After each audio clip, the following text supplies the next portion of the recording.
Hey, angry moderate, angry caffeinated outdoor moderate.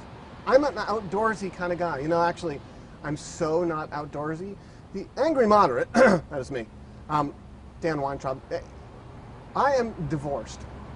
And so I use dating sites to meet people with whom to go out on dates, with, something like that. Anyway, a lot of people in the Upper Valley are very outdoorsy, and so you'll be searching for someone who maybe reflects some of my interests to go out on a date, and the person will be like, oh, I like kayaking, canoeing, mountain climbing, and I'm like, I don't like any of those things.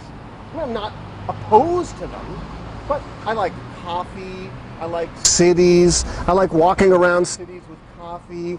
My idea of outdoorsy is a soccer field. Turf, I'm fine with turf. Turf is outdoorsy for me. I like cafes. I like walking around cities, drinking coffee, and then stopping at cafes. That is outdoorsy for me.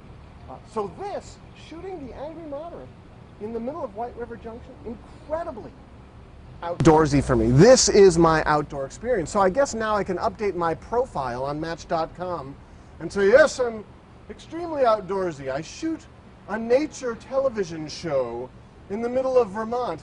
I don't know anything about nature. I know one thing about nature. There are these plants that grow beans, and the beans get roasted, and they turn it into coffee. That's all I know. That's it. That's the end of it. Anyway, angry moderates, August 2nd?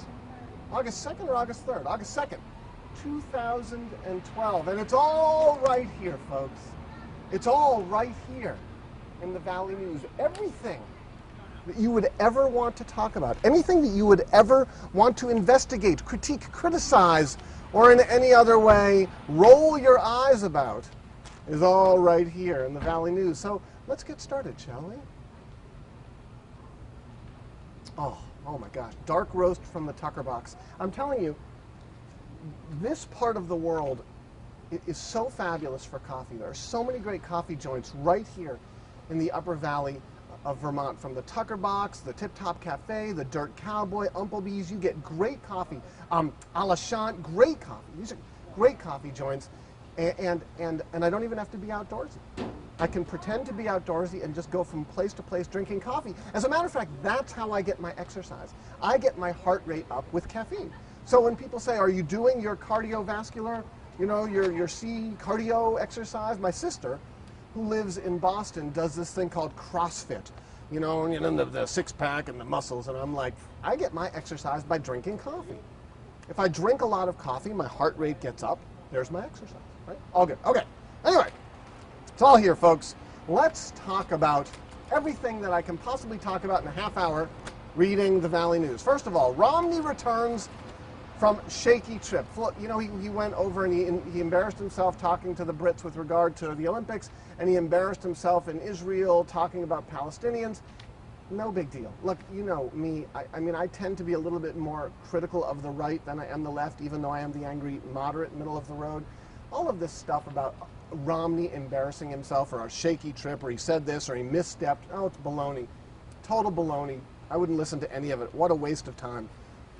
Just my opinion. Number 2, Tea Party favorite captures U.S. Senate GOP race. This is kind of interesting in Texas. So this guy named Ted Cruz, he's a Tea Party guy, right? These Tea Party folks. So these are the fairly ultra right-wing folks who don't understand money at all.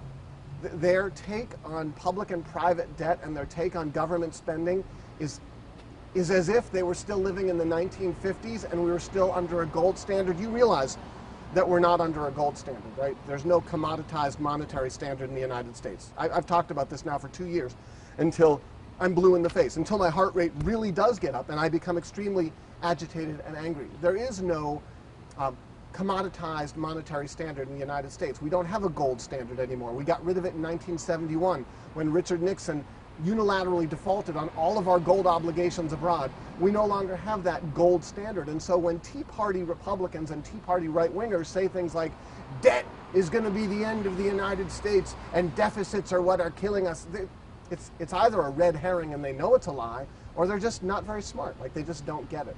The reality, of course, is that debts and deficits are very interesting with regard to public and private debt, but deficits are not in the short term going to have any negative impact upon the United States citizens. As a matter of fact, as I've said before, the higher the deficit, the more money that's being spent on the things we need to spend it on. So in fact, in the short term, 5, 10 years, deficit spending is not a bad thing. But the right-wingers and the Tea Party Republicans are so parochial in their view. They're so narrow in their view. It's so much based upon this hype that somehow public debt is the end of civilization. It's a complete and utter farce. It's a lie. It's just not true. Coffee. So this guy, Ted Cruz, is a frightening dude.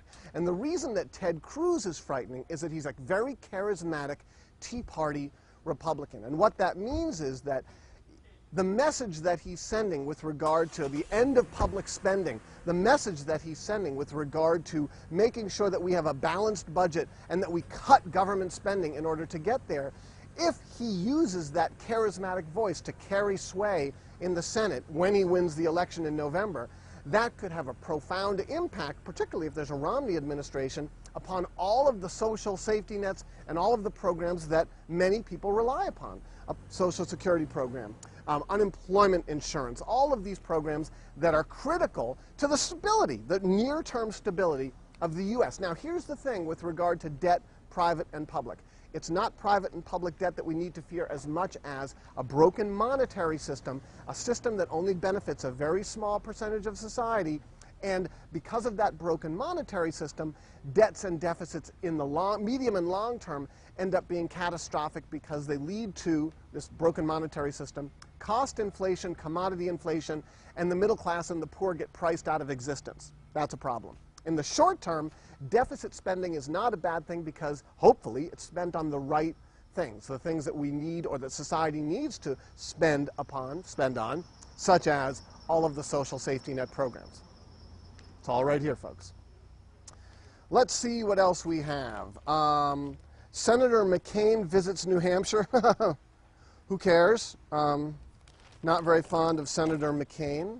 Oh, Plainfield still worries about Vermont gun range.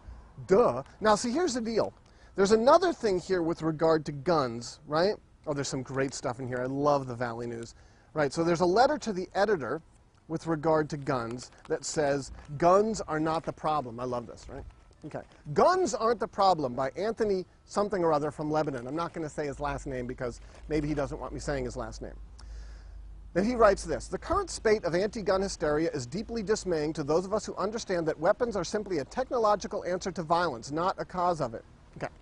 And then he goes on to say, if you truly believe that inanimate objects cause certain behaviors, you have psychological problems too profound to address in a letter to the editor. Read on. The overwhelming majority of victims of violence have these characteristics in common: an unwillingness to answer the attack appropriately and or the ability to do so effectively. La la la la la la la. And then he goes on to say, if any law can protect us from violence, I dare say at least one of the thousands already on the books would have done so by now. Add to this the fact that the police are largely involved in a crime only after it has occurred. The only historically proven reliable answer to the problem of violent crime is the law-abiding public. Like it or not, the answer is you. Now,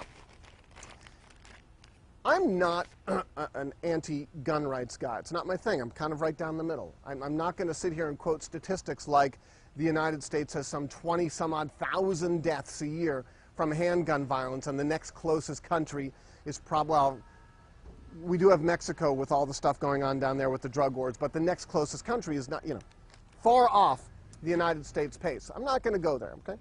I'm going to leave that alone for now.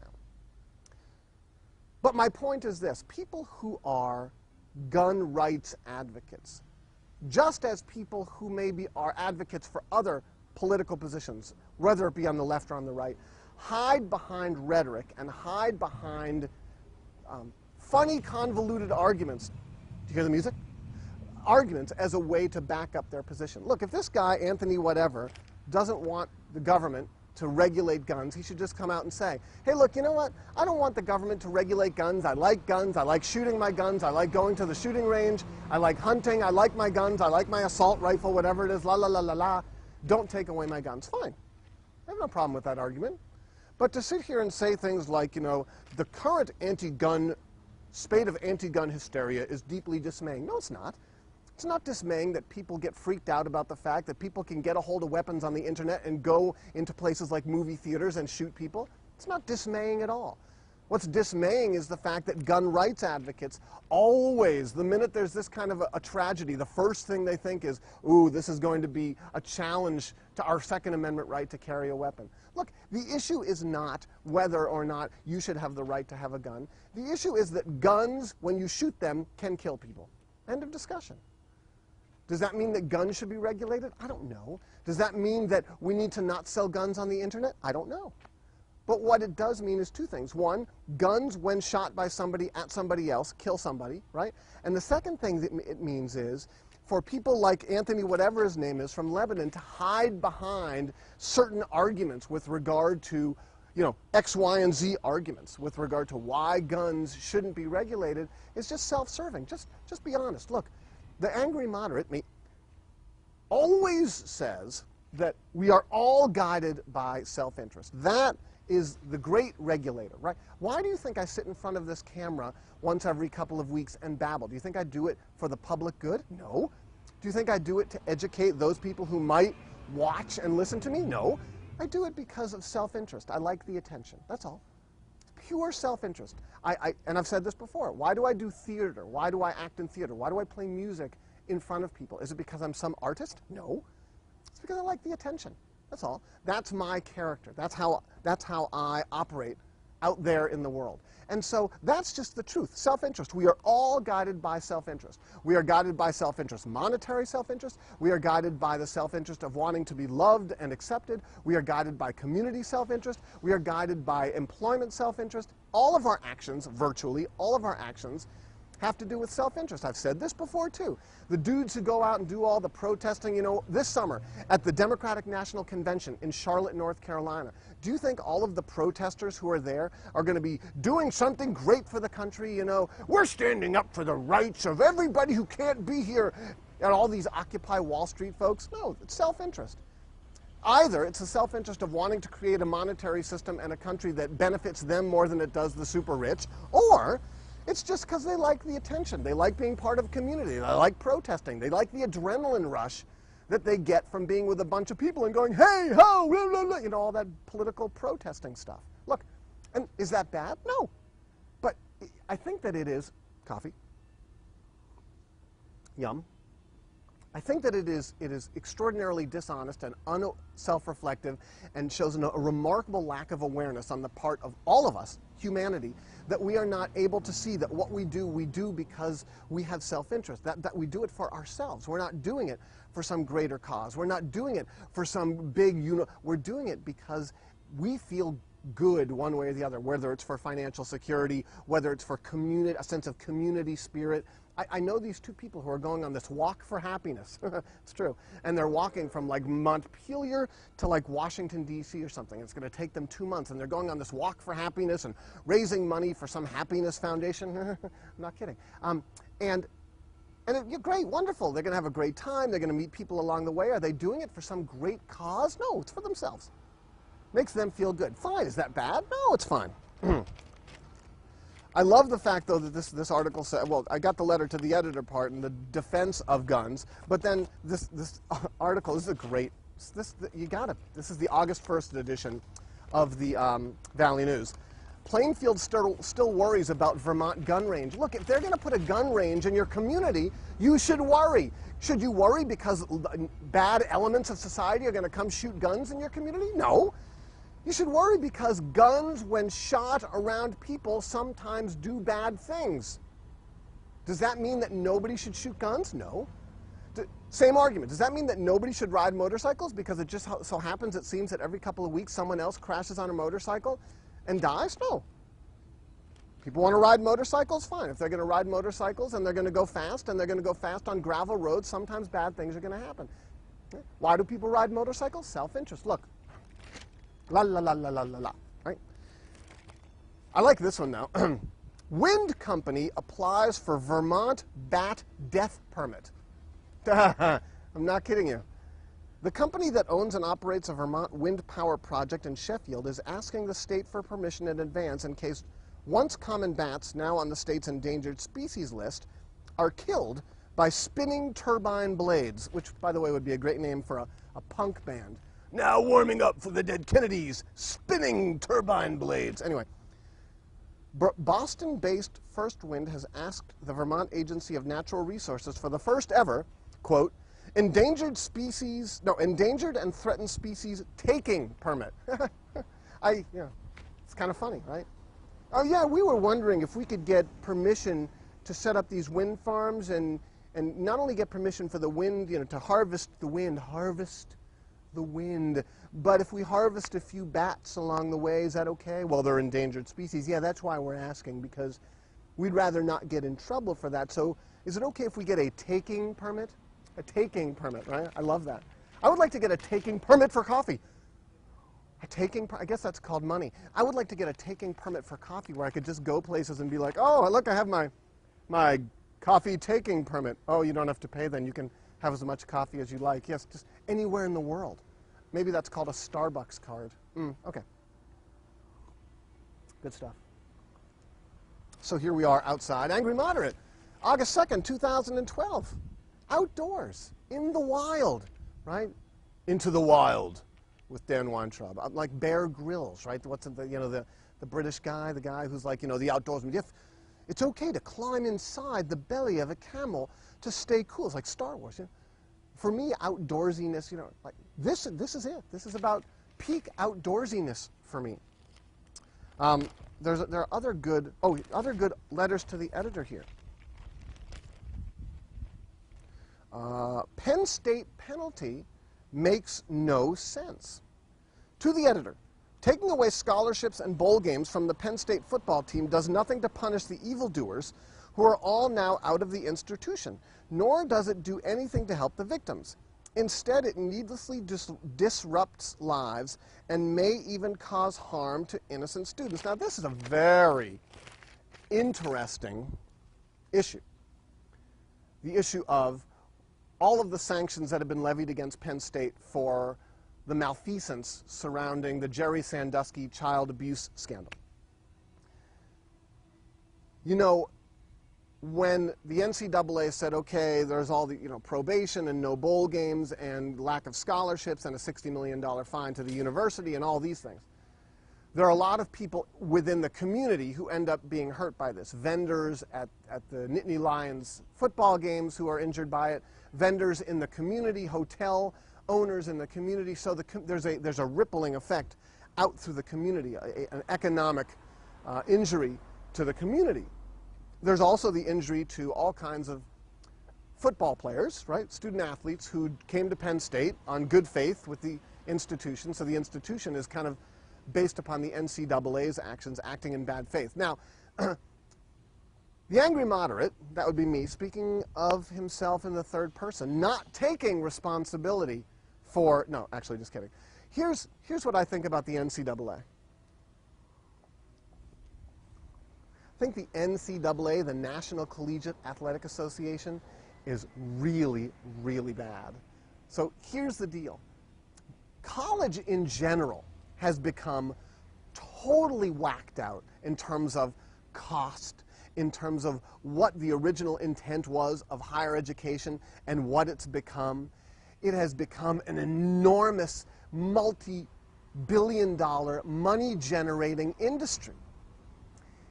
The tuition costs, University of Chicago is over $60,000 a year for tuition, as undergraduate tuition. There was a story on NPR the other day about student debt, the amount of debt.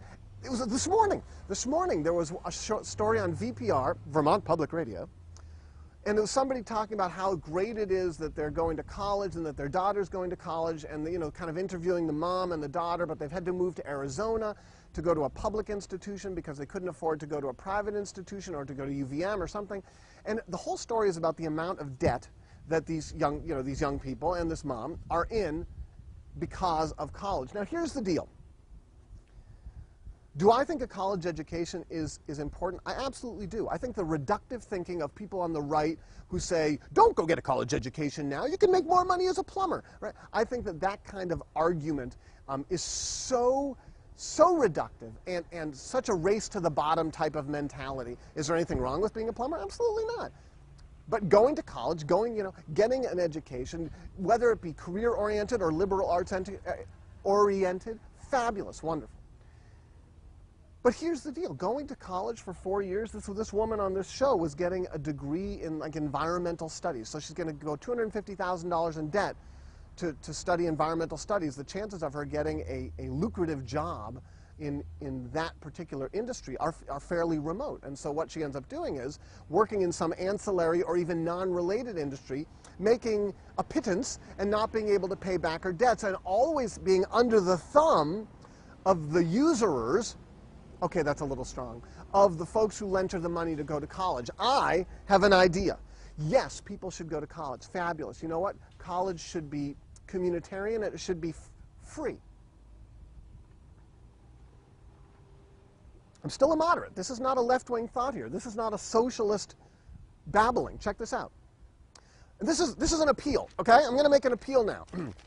Hey, Dartmouth professors. All of you Dartmouth professors out there. You all make a good living professing at Dartmouth. I bet you all make somewhere between, 75, 80 grand and a couple hundred grand a year, right? There is a class of individuals, a group in our society who can afford to pay the $50,000+ a year tuition to come to Dartmouth. Is that bad that there's that class? No, I'm just pointing out a truth. Yes, Dartmouth offers financial aid or offers scholarships to some folks who can't afford the caliber of education that the college produces. But here's the thing. You are the caliber of education, Dartmouth professors. You're the ones that make the education great. You're the ones. So here's my idea. Let's create a little web portal type of application, something or other, some kind of online community where you guys, you Dartmouth professors, and you Dartmouth gal professors, you women and men, I know I'm probably offending people out there with my use of guys and gals, right? You Dartmouth professors create a free university, right? And you call it Dartmouth Online, but maybe you give it a name that's not totally Dartmouth. Maybe you call it, Hanover Green Online. And you offer courses, not just courses like out there in the middle of nowhere, but you create degree programs and people apply to your degree program, and if they get in, they get to do it for free, and you do it pro bono. And every year you have 20 or 30 students who are able to go to Hanover Green University, taught by Dartmouth college professors, online. Maybe, they meet with you once every month on the Hanover Green to do, sort of in-person kind of stuff. And at the end of 4 years, you confer, not Dartmouth College, you, the Hanover Green College Society, right? You confer the degree upon them. The degree may have no official weight within, sort of the ranks of, people who say, oh, no, it has to be official. But for those of us who understand that people have gone for 4 years and studied with you, the Dartmouth professors, who I am the first to admit are brilliant. Look, you guys are brilliant. And you women are brilliant. Why shouldn't you offer your services to people who can't afford to go to college? Why shouldn't there be an online opportunity for people who apply and are selected to go to your Hanover Green University for free, 20 people per year, right? A cohort of 20 who move through. We could, free college education. At the end of 4 years, you get your degree from Hanover Green University, whatever. It's a great degree. It's a wonderful degree. What's wrong with that degree? As a matter of fact, the people who get that degree are highly educated, have had a wonderful educational experience, have learned from the best and the brightest professors in the land, and are not in debt. So there's my solution. If all college professors and if other professionals, people in the, who have been through college and graduate school, offered this kind of opportunity for folks who in this day and age can't afford to go to college, can't afford to come out of college $200,000 in debt. Right? Shouldn't Vermont Law School have a little ancillary program, what's the river that runs by Vermont Law School? Let's just say it's the White River. So let's say we call it White River Law School, White River Online Law School. And 10 people, there's a 10-person cohort every year who get to go through law school and are taught by the law professors. Oh, maybe it's in your contract that you can't do it. Maybe the universities and the law schools have sort of this proprietary deal where you wouldn't be allowed to do that. You would be seen as undermining, you know, the monetary, the wealth stream created by today's university system. Look, we all, again, right back to self-interest, right? We all need to make money. We all need to make a living. Am I against college professors making 6-digit salaries? No, of course not, right? It's a great job. But why can't we have little side programs that help you do the kind of thing that would be good for the community at large, and because that will make you feel good, right? I mean, you want to do that. And at the same time, help folks who really can't afford to go to college and be in that kind of debt for whatever reasons. Think about that. It's an idea. Now, but it's not a business. We're not going to profit from this, okay? This is purely pro bono. And when I say pro bono, I don't mean because we are altruistic. We're not, right? Altruism is kind of a falsehood. It's because it makes us feel good. Wouldn't it make you feel good, college professors at Dartmouth and other universities? Wouldn't it make you feel good to have some sort of work that you were doing where students were getting free educations from the best and the brightest? Wouldn't that make you feel good? That's self-interest. It's not altruism. Anyway, that's my business idea, my quasi-business idea for the day. And it is 2:44, just checking the time, because we're on a not a tight schedule, but a schedule nonetheless. So anyway, like I said, it's all right here in the Valley News. If you want to go through the Valley News and read all of the different articles, there's all kinds of stuff, not only that you can learn, but from which you can freelance and either say, ooh, that's not a great idea, or ooh, that's a really great idea, or ooh, doesn't that seem to be a little comedic or a little silly? This idea of a company that's putting up wind turbines, applying for a death permit for bats, kind of silly. Oh, how's about this power outage in India? Have you been reading about this or listening to the news about this power outage in India? Massive electricity power failure cascades over India. You know, I was listening to NPR this morning. Look, I have to admit, I go back and forth. Sometimes I listen to AM talk radio because it's entertaining. Sometimes I listen to NPR because it's entertaining. I realize that both sides are giving a somewhat of a slanted view on the news, a slanted tone. I was listening to On Point, right? That show with Tom Ashbrook, but there was some guy who was sitting in for him this week and last week.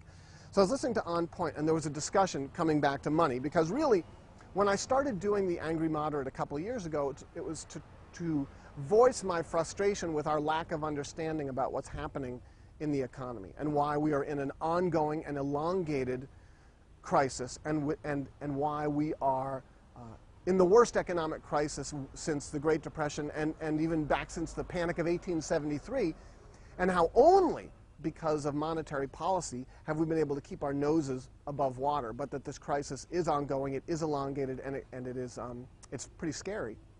But I was listening to NPR this morning, and they were doing a show on money and on the federal budget and on budget deficits and debt, et cetera. And I was listening, and I was saying, my gosh, the lack of understanding of so-called experts and pundits and politicians about money and about how money works in the United States and around the world is striking. There was a guy from Alabama. Now, granted, he's a congressman from Alabama, and he may very well have just been using the argument of debt and money as a way to make an ideological argument against sort of what he considers to be the socialist administration and blah, blah, blah. But there was also this guy, David Wessel, from the Wall Street Journal, whose arguments about money. So in the end, all these guys, all these folks, except for there was one person who didn't say this, all these folks were saying, yes, debt and the deficits are bad. Yes, we are in a situation with regard to debt that is potentially catastrophic. People on the right tend to move into this place where debt is so catastrophic that the most important thing we have to do is balance the budget, and the most important thing we have to do is cut spending. So there's this kind of knee-jerk, this sense that like it doesn't make sense that we would spend money that we don't have. It doesn't make sense that we would go into debt. People on the left kind of capitulate. People on the left say, you're right, the debt crisis is terrible and the deficit is terrible. However, we need to make sure that we don't cut spending too egregiously because it might hurt too many people. So everybody seems to be in agreement that debt and deficits are no matter what, a bad thing, right? That's number one. And that people think. And number two is this argument that because debts and deficits are so bad, we should never use monetary policy as a way to build ourselves some way out of the situation in which we find ourselves with regard to this economic, employment, etc. crisis. And as I've said many, many times, extemporaneously, never prepared, the crisis is not a crisis of debt per se. The crisis is a crisis of our monetary system in general. A monetary system whose growth, and an economy whose growth is based upon the extension of credit, and a monetary system that's controlled by a very small group of individuals and corporations who extend that credit, and a country that is consumptive in nature, whose GDP is based to a great extent upon spending. Now, am I saying that we need to be more productive? I'm not necessarily saying that. I'm not sitting here saying we need to go back to the 1950s and the idea that we were a nation of factories. I'm not necessarily saying that, but hold on to that thought for a second. We are a consumptive nation. We consume. We have a $14.5 trillion GDP, of which 70-odd% is consumption, spending, right? And so if the government prints $1 trillion and $1 trillion of credit is extended by banks and $1 trillion is spent, then that would seem to be a form of economic growth and is touted by pundits. See, look, the economy is growing at 3%. Well, it's oftentimes, in the last 4 or 5 years, this money that's been pumped into the system, this liquidity that has then been invested in equities, commodities markets, et cetera, that's been used to extend consumer debt, consumer credit, that's been used to try and offset the housing bubble, the multi-trillion-dollar housing bubble that popped and the housing market that collapsed. People say, oh, look, we have this slow economic growth, this 1 to 2, 3% GDP growth in GDP, so we are no longer in recession. Well, the only reason we're no longer in recession is because of monetary policy, is because of quantitative easing, is because of the actions of the Federal Reserve. Now, again, you're going to say to me, but so is that a good thing? And I'm going to say, I don't know. I'll tell you what's not a good thing. This is a good thing. This is a great thing. What's not a good thing is that the system is rigged to put people like me and people in the middle class and in the poor into debt that we can never climb our way out of. The system is rigged to benefit a very small group of people who become multi-billionaires and soon trillionaires, as I've said. First trillionaire by 2020. We'll have our first trillionaire within the next 5 to 10 years. When you have a monetary system that's purely based, whose growth is purely based upon the extension of credit and the creation of debt, when your monetary system and your economy grows based upon spending, and that spending only exists because more people can borrow and they borrow to spend, and more corporations can borrow and they borrow to spend, you are setting yourself up for a terrible economic calamity. And particularly if the majority of the money being created, again, is captured by a very small portion of society. That's the problem. The problem isn't, per se, public spending and deficit spending and debt, and public debt in particular. The problem is that we have a system that puts tens of millions of people. Oh, that was a coffee burp. You ever have those, like where you have and it goes, and you're like, oh, yuck.